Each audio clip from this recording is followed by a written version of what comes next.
2025 മേടമാസത്തിലെ വിഷുഫലങ്ങൾ എന്തൊക്കെയുണ്ട്, നമുക്ക് ഗുണമാണോ ദോഷമാണോ എന്നൊക്കെ ഒന്ന് നോക്കാം.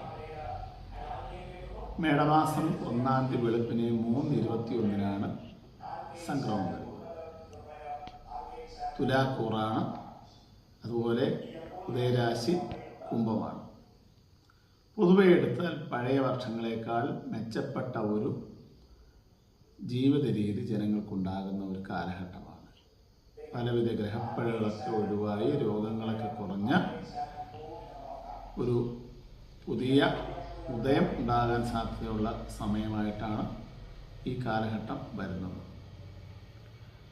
വ്യാവസായിക മേഖലകളിലൊക്കെ നല്ല പുരോഗതിയൊക്കെ ഉണ്ടാകുന്ന കാലഘട്ടമാണ്.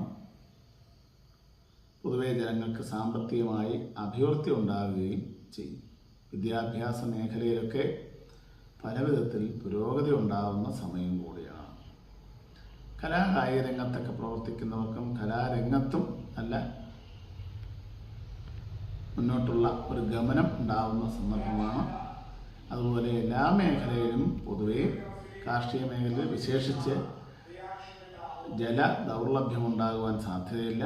അവിടെയും പുരോഗതിക്ക് തന്നെയാണ് സാധ്യത. ടൂറിസം മേഖലയിലും മെച്ചപ്പെട്ട ഒരവസ്ഥയാണ് വരാൻ പോകുന്നത്. പൊതുവെ എല്ലാ കാര്യത്തിലും ജനങ്ങൾക്ക് സന്തോഷാനുഭവങ്ങൾ ഉണ്ടാകുവാൻ തന്നെയാണ് സാധ്യത.